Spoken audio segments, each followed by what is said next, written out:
E agora, pessoal, chegou um momento muito especial do nosso encontro com os homens. A nossa segunda parte, eu gostaria de convidar aqui o Aécio Mota, que é o idealizador do nosso encontro, e hoje ele vai estar trazendo aqui para a gente essa palavra poderosa. Eu sei que eu sou suspeito de falar, porque sou discípulo desse grande homem de Deus, mas o que eu peço ao Senhor é que vocês possam desfrutar um pouco daquilo que eu desfruto quando eu tenho o meu discipulado com ele. Passa agora aqui a palavra para o Aécio. Amém, obrigado. Já que você é meu discípulo, vamos começar a organizar nessa mesa aqui. Vai dar certo. Legal. Gente, estou muito feliz, né, poder estar aqui desfrutando desses momentos com vocês. Espero que vocês também tenham gostado, né, estejam gostando desse momento.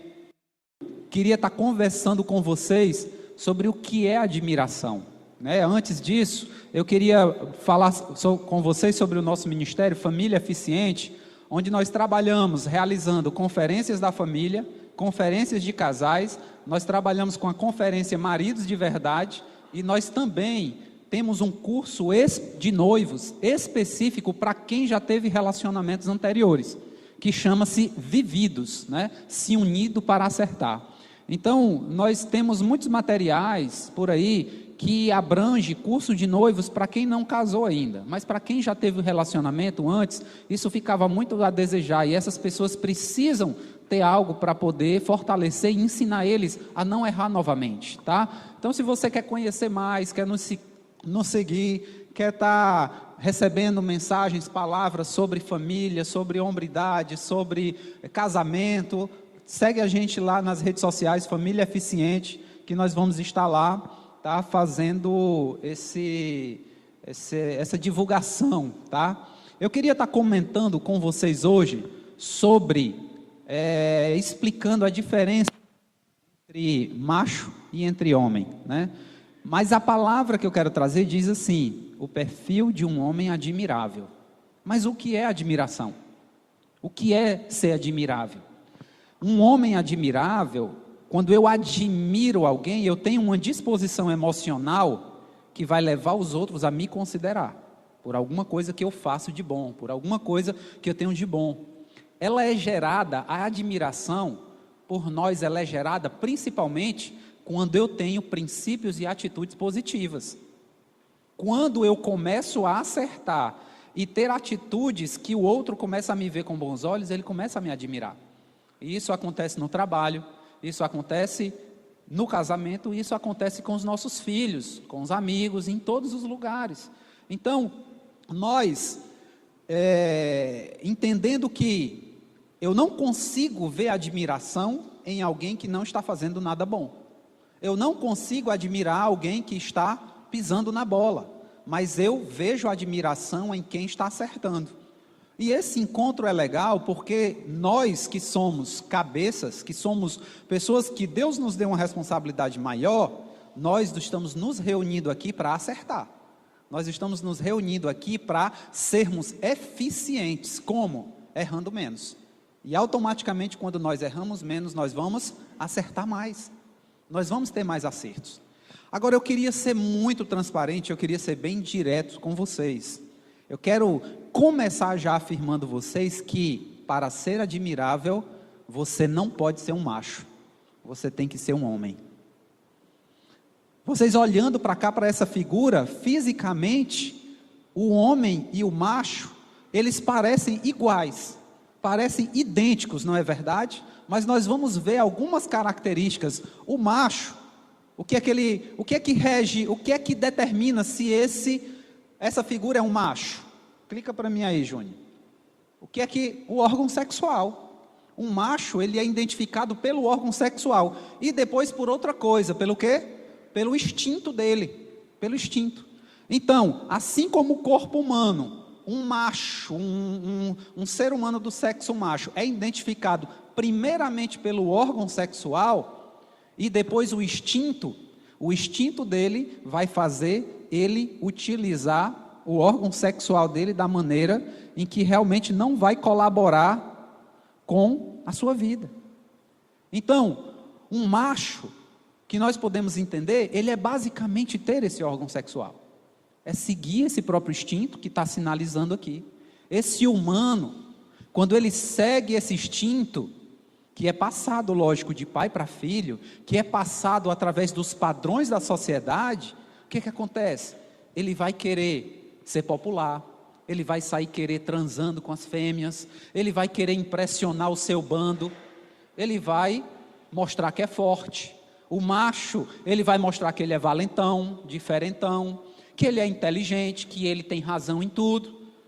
E ele sempre, o macho, ele sempre vai por sua própria razão em primeiro lugar e a sua sobrevivência também. Muitas vezes, quando as mulheres reclamam, só pensa nele, só faz as coisas para ele, é egoísta, não divide, não compartilha, muitas vezes essas atitudes são atitudes de macho, são atitudes desse macho que tem esse instinto, e que tudo isso, essa sobrevivência, ela é normal para qualquer animal.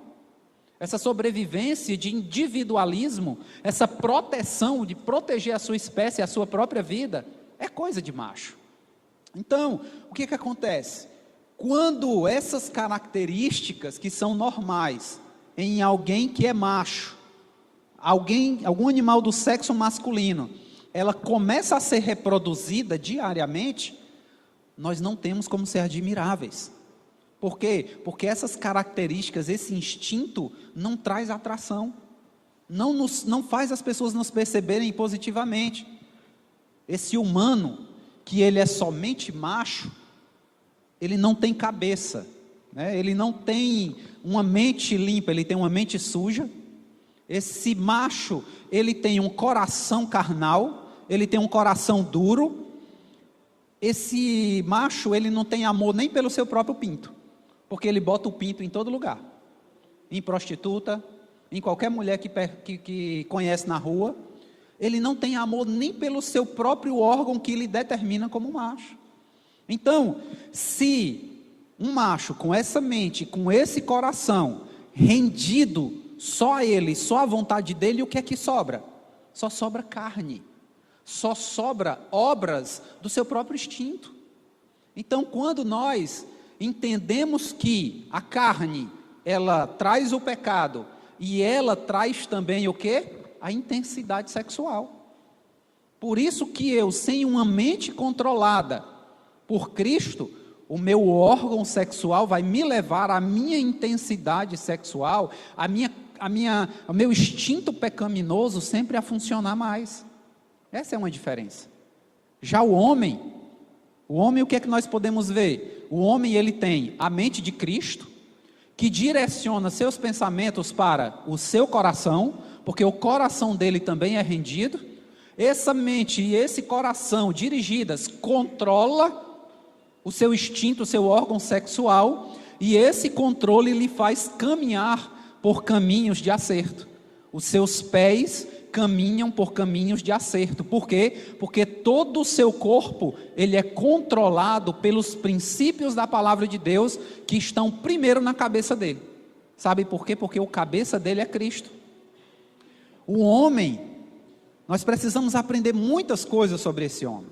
Em Gênesis, capítulo 1, versículo 26, ele diz assim, Deus, ele estava conversando com alguém ali, e ele disse assim, façamos o homem a nossa imagem e semelhança. Deus, quando ele falou isso, ele estava conversando com alguém. Quem era esse alguém que Deus estava conversando?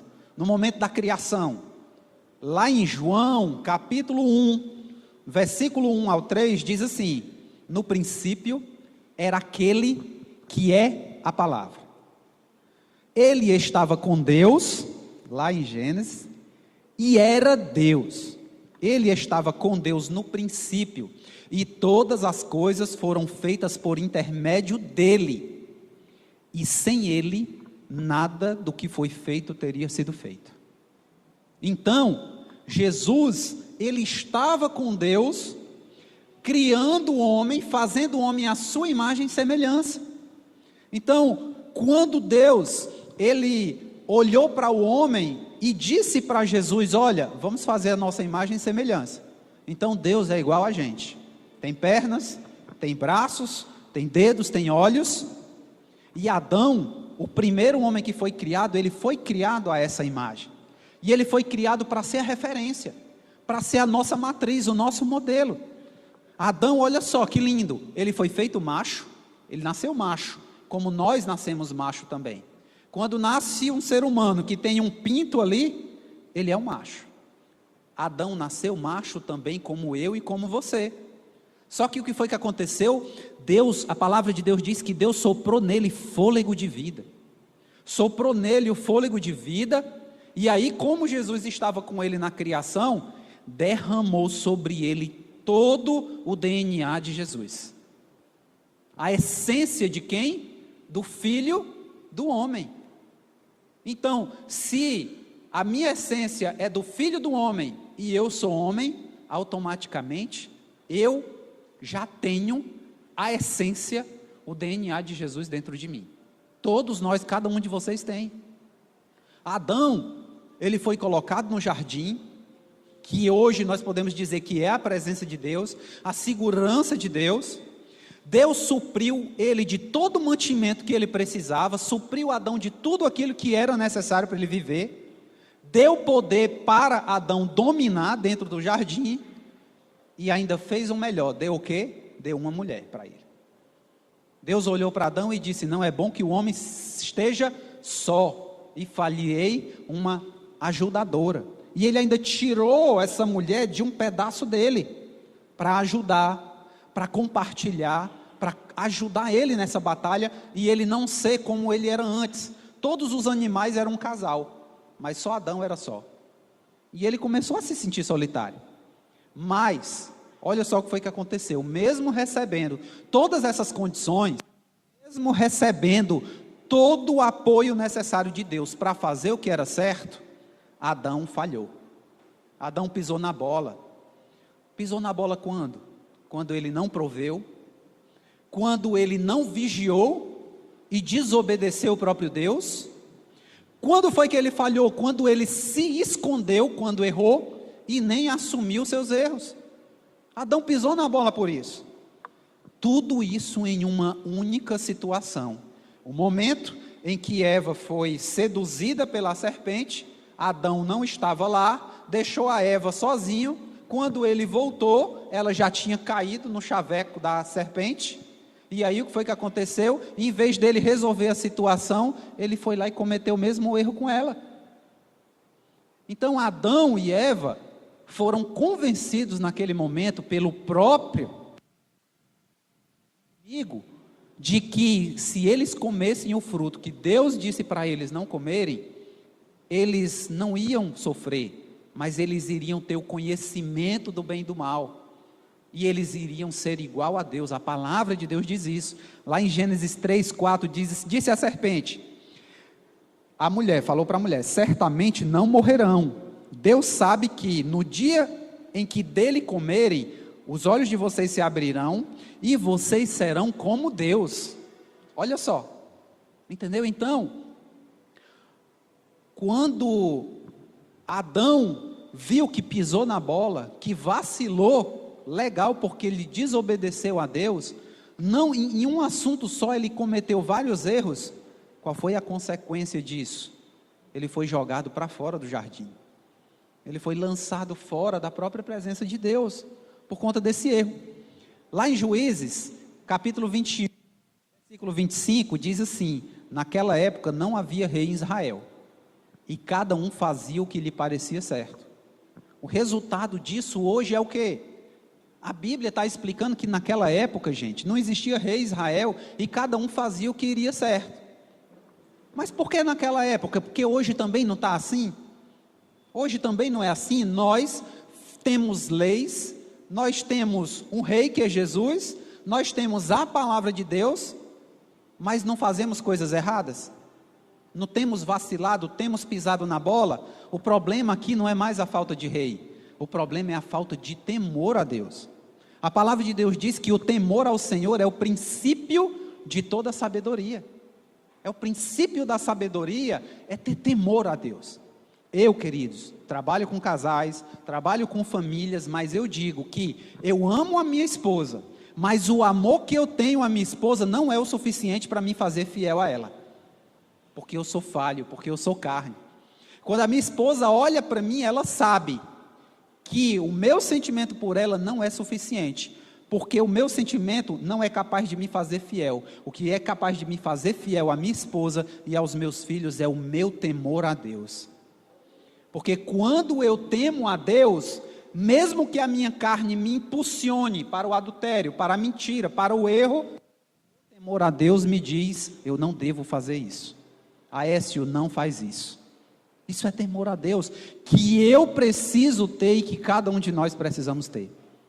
Gente, ser um homem admirável não é mostrar que é macho. Ser um homem admirável não é mostrar que tem esse, rapaz, eu sou melhor do que os outros, que é valente, que é mandão. Não, ser um homem admirável é ter aquele DNA de Jesus, é ter o DNA do Filho de Deus, é ter a essência do Filho de Deus dentro de nós, através da presença dele em nós. Deus é um Deus de relacionamento. O DNA de Deus está lá em Gênesis. DNA de Deus é façamos. DNA de Deus é estar junto, é relacionamento. O DNA de Deus não é estar só, não é andar só. Não é bom que nós estejamos só. Nós precisamos de amigos, nós precisamos de pais, de familiares, precisamos de tudo. Ser um homem é ser filho do homem. Ser macho é simplesmente ter um órgão sexual masculino. Ser homem é ser de verdade filho do homem. Filho de Deus, entendendo que Cristo é o meu cabeça. Ter Cristo como cabeça, ter um coração quebrantado, sabe? Esse coração desse homem que conduz a vida dele em acertos, controlando as motivações do seu coração, controlando as suas motivações sexuais e lhe conduzindo por um caminho de acertos. A palavra de Deus diz que Cristo é lâmpada para os meus pés. Ele é a luz que clareia os meus passos, mesmo que eu esteja na escuridão. Então essa mente rendida controla tudo e ainda nos livra desses instintos carnais. A palavra de Deus diz que isso é real, isso é verdade. Por quê? Porque quem está em Cristo, lá em 2 Coríntios diz que é nova criação, nova criatura. Então, eu quero dizer para vocês que vocês precisam entender que são nova criatura, que são nova criação, sabe? Lá por fora, os homens e os machos são iguais, mas o que distingue esses homens e esses machos, desse corpo praticamente semelhante, sabe o que é? É a essência que tem dentro deles. Um homem, ele jamais vai ser igual a um macho. Por quê? Porque ele não é guiado, ele não é identificado pelas questões físicas. Ele é conduzido, ele é reconhecido por um conjunto de práticas positivas que deixam ele admirável.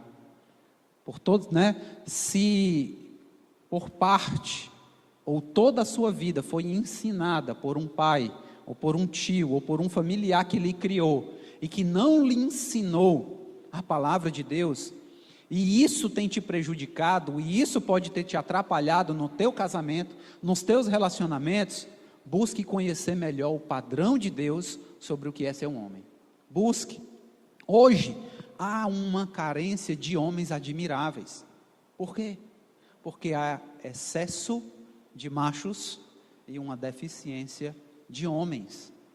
Nós precisamos levantar uma sociedade e uma igreja e famílias que tenham mais homens do que machos, sabe? E pensando nisso, eu levantei aqui 6 características, 6 pontos para um homem admirável. E eu queria que vocês estivessem muito atentos a isso. O primeiro ponto que eu queria tratar com vocês era ser responsável e provedor. Nós pincelamos algumas coisas aqui no começo, mas ser provedor, na realidade, é ter responsabilidade para saber tomar conta primeiro de si mesmo.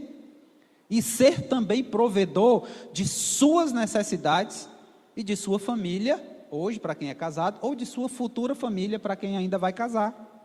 a sua esposa e seus filhos vão se sentir seguros, vão se sentir protegidos se elas olharem para o homem do lar e entender que eles conseguem suprir tanto as necessidades dele, como a necessidade dos outros. Um homem que não consegue suprir as suas necessidades e as dos outros, e ainda espera pelos outros, pela família, pelos pais ou pelo governo, para ser responsável por sua vida, para conduzir suas decisões, esse homem não vai estar cumprindo o seu papel de homem dentro do lar. Não vai. Se você não conseguir tomar conta de si mesmo, queria falar para os solteiros, eu queria dizer para vocês que nem pensem em casar. Se você não consegue se manter e não tem condições de manter uma família, gente, o sofrimento, a dor vai ser o destino da mulher e vai ser o destino dos seus filhos.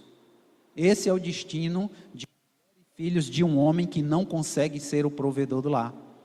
Nós precisamos ser responsáveis por nós, por nossa família também. Com os nossos pais, nós precisamos ajudar nos momentos de necessidade. Quando a gente noivar, quem não for noivar, precisa avaliar se consegue dar o sustento. Ao casar, precisa suprir todas as necessidades do lar. E ao ser pai, você precisa saber, com sucesso, transferir a sua fé para os seus filhos. Sabe por quê? Porque o que nós temos visto hoje é uma geração de homens que estão dentro das igrejas, mas uma geração com homens dentro da igreja e com filhos fora da igreja. Homens que dizem que servem a Jesus, mas filhos que querem distância de Jesus. Por que isso? Por que essa fé, por que essa coisa de dizer, eu sou de Deus, de alguém que é tão todo poderoso, e o meu filho olhar para mim e dizer, esse eu não quero. Então nós precisamos saber transferir isso com sucesso. Isso é varonilidade, é transferir a missão da minha geração para outra geração. Ser varão, sabe? Então, eu não estou aqui falando de não conseguir prover nos momentos de dificuldade. Porque todo mundo passa um momento de dificuldade. Às vezes vai morar na casa do sogro, na casa da sogra, na casa dos parentes, quando está passando um momento de dificuldade, mas ele não está deixando de ser um provedor. Só está passando por um momento difícil. Tome essa responsabilidade por sua família e nunca espere por terceiros para poder ensinar e direcionar. Seja o provedor do sustento cotidiano, da proteção mesmo, do carinho, do amor. Sejam dedicados e tenham fé. Mostre para suas famílias a fé de vocês. Os homens, Deus espera que os homens sejam a principal fonte de ensino de suas esposas, de sua família, de seus filhos. Jesus foi essa fonte. Nele, você é essa fonte. Sabe por quê? Porque nós temos o DNA de Jesus. Nós temos esse DNA. Sabe, e eu profetizo aqui sobre a vida de vocês, uma geração poderosa de homens biblicamente provedores das necessidades de suas famílias em nome de Jesus. Nós somos fortes no nome de Jesus. É isso. Seja a principal fonte de ensino de suas famílias. Faça valer a pena. E eu queria passar para o segundo ponto, e um ponto muito especial. Nós precisamos ser verdadeiros para sermos admiráveis. Só a prática de princípios valorosos vão fazer a diferença. Vão fazer um homem se tornar verdadeiramente admirável. Gente, falar a verdade é um dos princípios que faz qualquer macho mostrar que é homem. Falar a verdade. Homens de verdade são honestos. Homens de verdade não são desonestos. Um homem de verdade, ele pode se dar ao luxo de falar a verdade em todas as ocasiões. Sabe por quê? Porque nada encobre, nada está encoberto na vida dele. Ele não tem uma vida de mentiras. Ele não tem uma vida de meias verdades. Ele tem uma vida de verdade. Ele não tem nada para esconder. Gente, se tem algo que destrói por inteiro a reputação de um homem, chama-se mentira. E essa reputação você pode ter a melhor e a maior reputação quando as pessoas descobrem que você é mentiroso, que você não é verdadeiro, num piscar de olhos, a sua reputação vai por água abaixo. Sabe por quê? Porque você é um homem que tem o DNA de Deus, você é um homem que foi levantado para desfrutar o melhor de Deus, mas você tem tomado a benção ao diabo todos os dias quando você mente. Porque a Bíblia diz que o diabo é o pai da mentira. Só isso. Sabe? O interessante é que quem é apenas macho, aquela pessoa que é apenas macho, por mais que ele diga que é bom, se mostre macho, ele costuma mentir muito. Ele costuma mentir demais. Mas eles nem percebem que mostrar que é macho e ter uma vida de mentira não é uma característica de força, mas é uma característica de medo e de fraqueza. É uma característica de medo. Sabe? São fracos. Por quê? Porque precisam mentir, porque não conseguem mostrar quem realmente são. Quem se diz macho, gosta de mostrar que é forte, correto, inteligente, né? Mas quando ele mente, ele mostra exatamente o contrário. Ele mostra que é covarde, que foge das verdades, que é infiel e que é medroso. Isso é o que um homem sem verdade ele faz. Toda mulher, quem já casou e ainda vai casar, toda mulher que for conduzida ou que é conduzida por um homem que não tem verdade, gente, olha, ela nunca vai ter uma vida segura e equilibrada. Gente, uma mentira é um abismo que puxa outro abismo, sabe? Então, sabe qual é essa coisa de um puxar o outro, como eu até falei aqui hoje sobre a locomotiva, puxa os vagões. A pior mentira da vida de um homem mentiroso, sabe o que é? É porque ele não sabe nem para onde a sua própria locomotiva vai. Não sabe. Ele não sabe para onde está indo. Sabe por quê? Porque nascer, crescer e morrer, isso não é um ciclo de vida. Ciclo de vida é mesmo que seu corpo morra, você consegue vivo indo morar com Jesus na glória. Isso é que é vida. E quando nós mentimos, o nosso ciclo é muito curto. Mas eu profetizo aqui, uma geração poderosa, de homens que falam a verdade, de homens que não têm nada para esconder, de homens que são transparentes, que têm um coração de vidro, onde todas as pessoas podem ver o que tem dentro dela, porque eles falam a verdade. E eu digo isso em nome de Jesus, Jesus, Jesus, aleluia. Homens que falam a verdade. Gente, isso vai fazer toda a diferença. Homens que falam a verdade. É o que nossos filhos precisam, é o que nossas esposas precisam, é o que nossos funcionários precisam. É isso que eles precisam. E o terceiro ponto que eu queria tratar com vocês é ter dedicação única. Aécio, o que é isso? O que é que um homem admirável precisa ter dedicação única?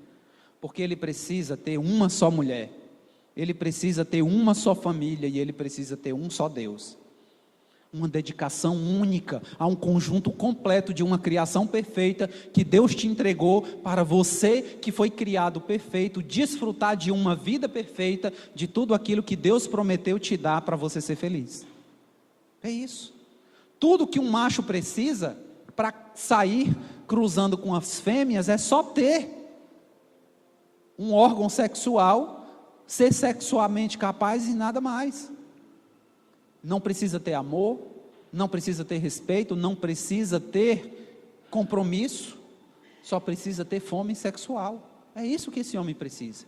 No mundo dos machos, quanto mais fêmea esse macho pega, quanto mais infiel, quanto menos dedicação ele tem, mais ele é visto como cara pegador, como cara admirável.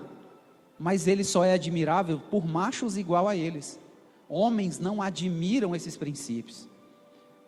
O mundo de um homem admirável não admira, porque o mundo dele é bem diferente.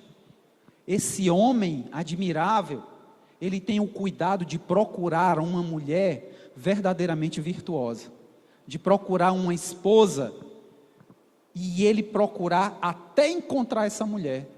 Porque tem homens que querem a esposa perfeita, mas enquanto essa esposa perfeita não chega, ele sai se relacionando com várias mulheres sem compromisso. É assim que os homens fazem. Então, esse homem, ele vê e ele sabe que Deus tem para ele uma mulher tão especial, que ele decide escolher essa mulher e amá-la acima de todas as outras mulheres, cuidando dela exatamente como Jesus cuidou. É isso que esse homem faz. Um homem admirável, ele é um homem de uma só mulher. Ele é um homem de uma só família, ele é um homem de um só Deus.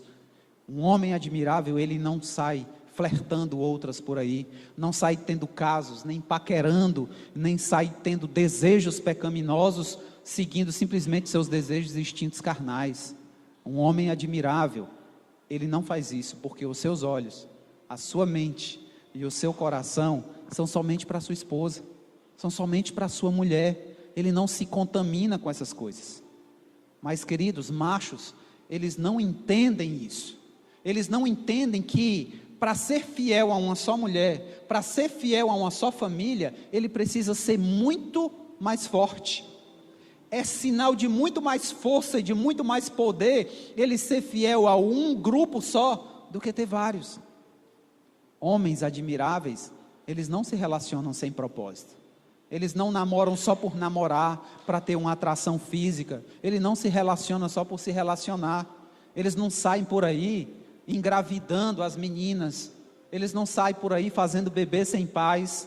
Eles não saem por aí fazendo crias, porque eles decidiram fazer filhos de verdade, porque eles são pais de verdade. Eles não são só doadores de esperma, gente.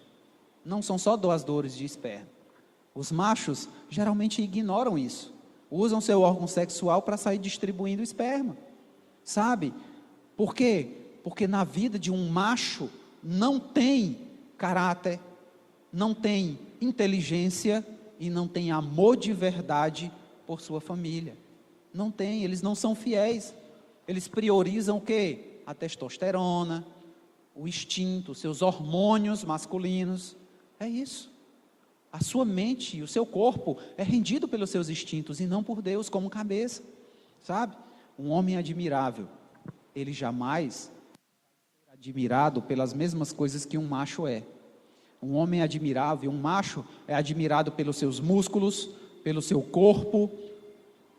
Um homem admirável, ele é admirado não pelo seu sucesso ou pela sua beleza, mas sim pelo seu caráter. Sabe, ele reúne esse pacote de virtudes, ele reúne esse pacote de benefícios que a palavra de Deus derramou sobre ele. E ele sim tem caráter, inteligência e amor verdadeiro. Mas eu profetizo sobre a sua vida, uma geração, na sua família, na sua casa, de homens poderosos, biblicamente dedicados a sua família e também a Deus em nome de Jesus. Amém? Eu decreto isso sobre a nossa vida, sobre a sua família. Chega de olhar para trás e ver quantos divórcios tiveram na sua família. Chega de olhar para trás e ver tantas separações na sua família. Chega de olhar para trás e ver que a sua família não consegue nem perpetuar para a próxima geração. Nós vamos quebrar isso agora. Nós precisamos desfazer isso agora em nome de Jesus. E o quarto ponto vai nos ajudar muito também. Um homem admirável, ele precisa ter decisão.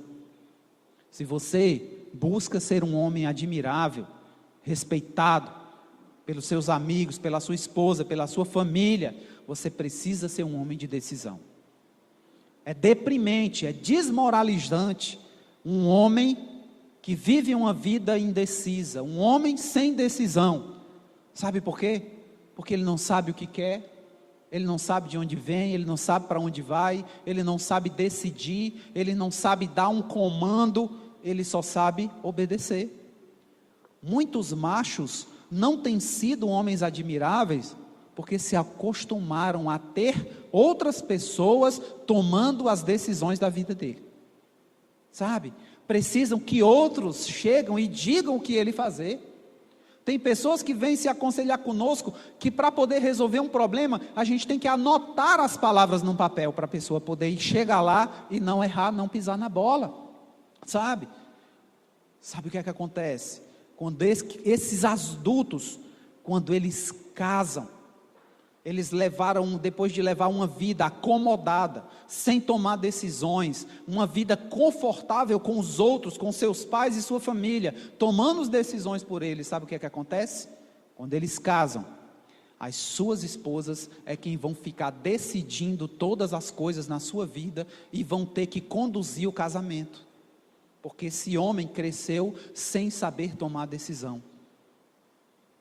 Olha, conheço muitos homens que não têm esposa. Ele tem, sabe o quê? Uma mãe ou uma patroa com quem ele tem relação sexual, porque é a mulher quem manda, a mulher quem faz tudo. No vocabulário desses homens não existe iniciativa, sabe, não existe convicção, não existe decisão, porque isso não fez parte da sua criação, porque isso não tem feito parte do seu universo. Um homem admirável, ele é convicto, ele sabe para onde ele vai, ele sabe o que ele precisa fazer, por onde chegar lá, e mesmo quando ele erra, ele não fica desnorteado e se desespera, porque ele sabe se levantar novamente, ele sabe encontrar o caminho novamente e acertar, porque ele é um homem de decisão. Sabe, queridos, olha, a sua esposa, a esposa de um homem de decisão, ela se sente segura, porque qualquer situação que ela trouxer, qualquer desafio que a família ou o casamento lhe propor, ele vai saber se sair, porque esse homem, ele sabe tomar decisão. Quando essa mulher chegar com uma dúvida, ele vai saber dizer sim, ele vai saber dizer não, ele vai dizer vamos, ele vai saber dizer não vamos. Diferente de um macho, que ele vai dizer não sei, como é, talvez, que você acha. Precisamos ser homens de decisão, precisamos ter tanta convicção de que somos certos, corretos, que nós vamos fazer a diferença sim. Sabe, quando surgem dúvidas e quando surgem falhas, porque esse homem não é perfeito, ele faz, sabe o quê? Ele diz, olha, eu não tenho resposta para isso. Ele se sobressai, dizendo, eu vou orar, eu vou consultar ao meu Deus, eu vou orar, vou buscar direção em Deus. Nós vivemos uma época, gente, em que os casamentos têm sido geridos pelas esposas.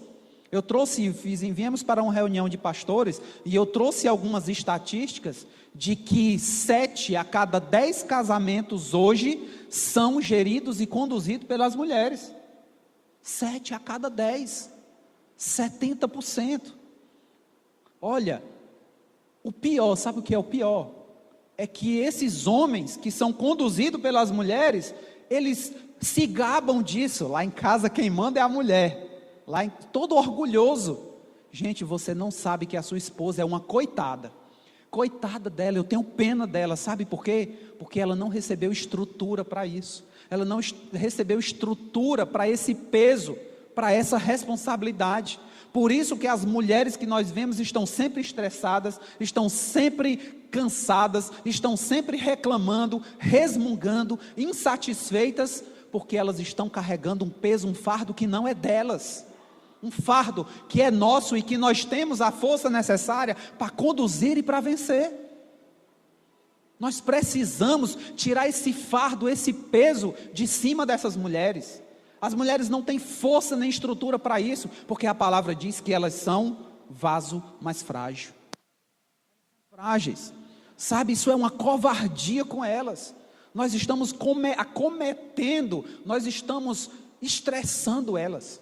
Por isso que essas mulheres, elas têm que correr atrás, elas têm que tomar decisão, elas têm que fazer, elas têm que, corre e tal, e de repente essas mulheres estão todas cansadas. E o homem está tão acomodado, que quando ela chega querendo alguma coisa, o homem diz, o que, quando, como, onde, o que foi? Aí a mulher fica com mais raiva ainda.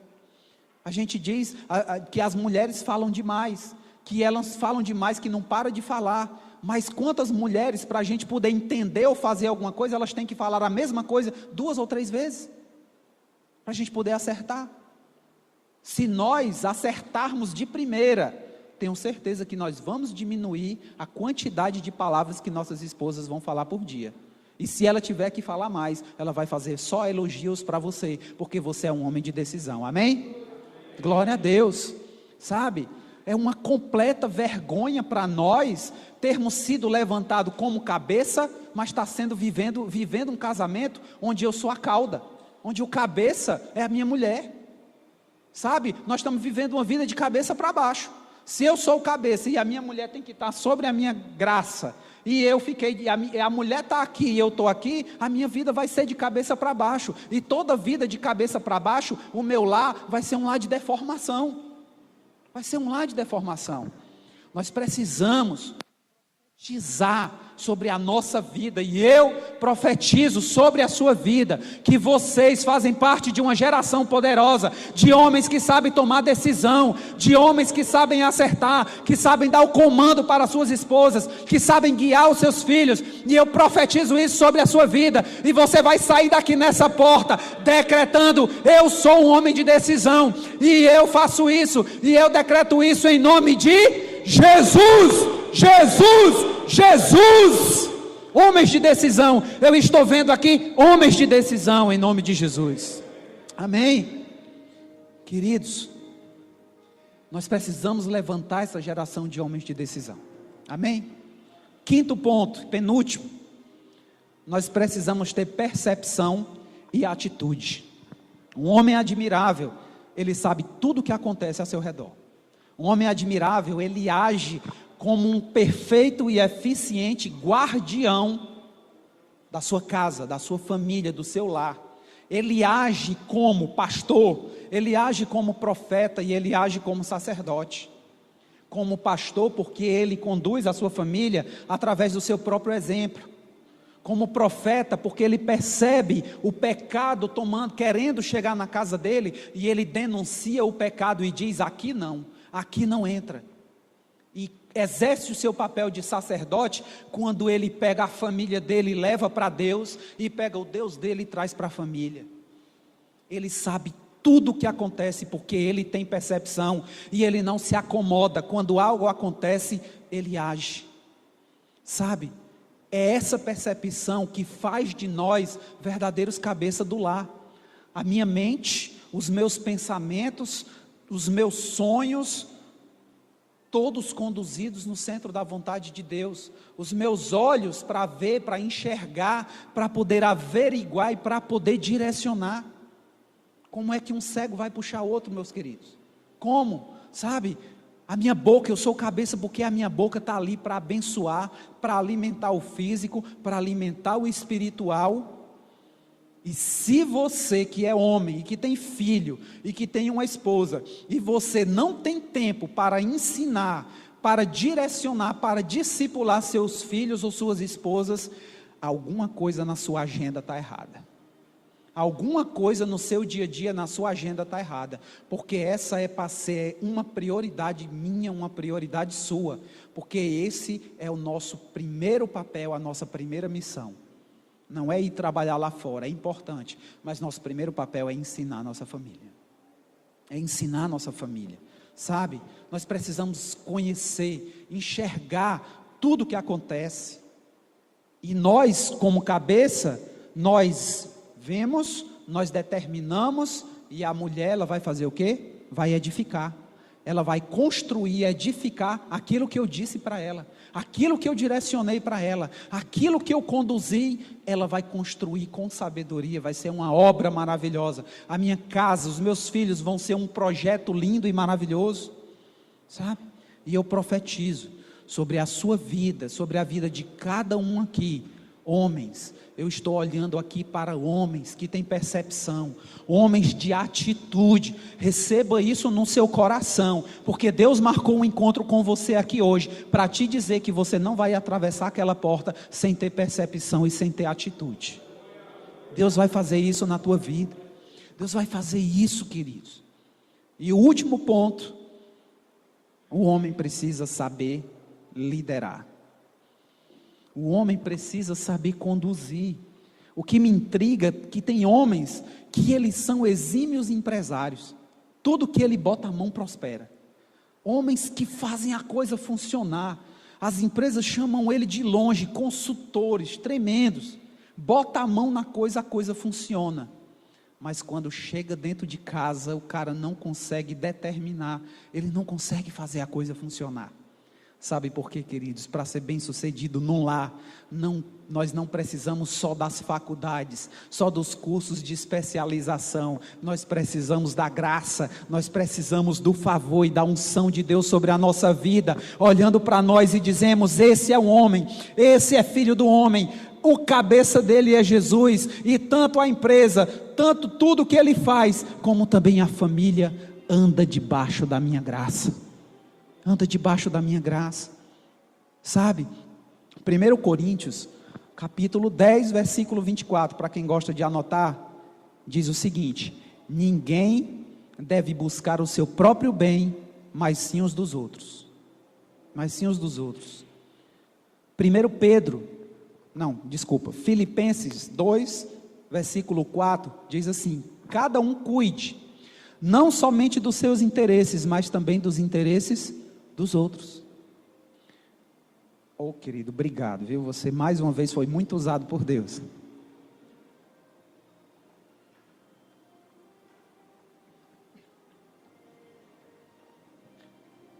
Nós temos que cuidar dos interesses da minha família, cuidar dos interesses dos outros, conduzir a minha família, a minha esposa, os meus filhos, o meu trabalho, sem abuso, sem tirania, sabe? Mas com respeito.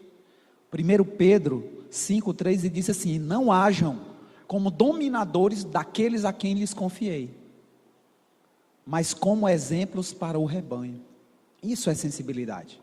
Já vi homens cristãos, viu, dizendo assim: ser sensível, esse negócio de ser delicado, isso é coisa de bicha, sabe? Isso é coisa de gay.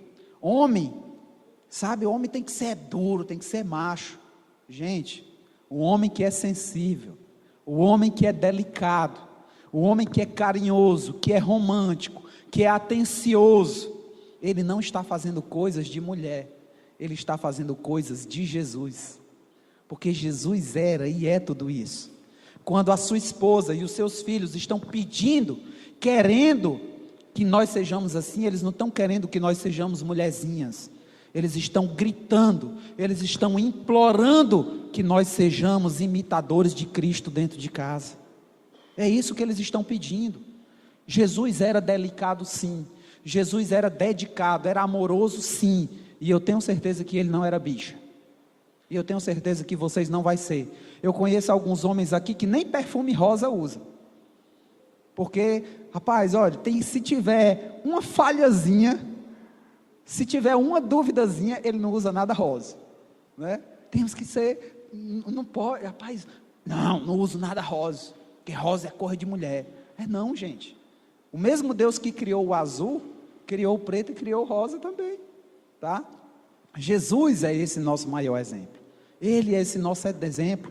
Adão falhou, Adão pisou na bola, mas Jesus, que é o segundo Adão, ele não errou, ele acertou, e ele está vivo, e o que ele fez, queria fazer com Adão, e Adão pisou na bola, Deus mandou Jesus, para dizer que agora não tem mais como acontecer com vocês o que aconteceu com Adão, porque Adão estava sozinho, e agora eu estou com você,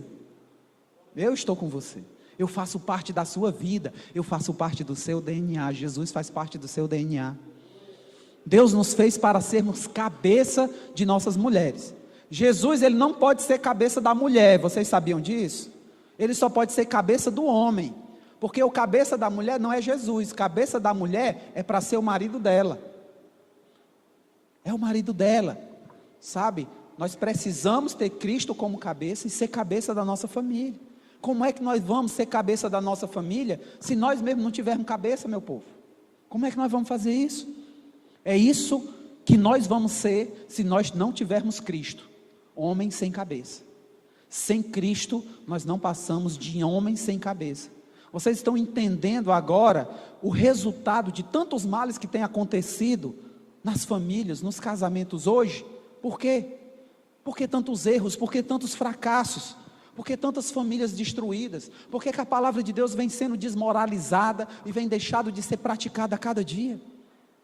Isso é resultado de uma geração de homens sem cabeça, uma geração que se estava inserida nessa geração, alguém que estava aqui nessa sala, eu posso dizer que essa geração maldita, essa geração desgraçada, ela aconteceu só até as 4 horas da tarde desse sábado, porque a partir do momento que você atravessou aquela porta, existe uma graça do Senhor aqui na sua vida, onde você e a sua família, e a graça de Deus sobre você, vai fazer você entender que você é um homem de cabeça. Você é um homem que sabe liderar em nome de Jesus. Em nome de Jesus. Quem são os culpados de tanta desgraça, de tantas falhas? São os nossos antepassados? É a escola que nós estudamos? Quem são os culpados, gente? Os culpados é a nossa igreja? Ou culpados somos nós mesmos? Tem alguns administradores de empresa aqui, né? Que sabem que quando uma empresa vai mal, pode não ser culpa do dono, mas é responsabilidade dele. É responsabilidade. Se o país não vai bem, se ele vai mal, de quem é a culpa? É do presidente, não é verdade? Tudo está atribuído a ele.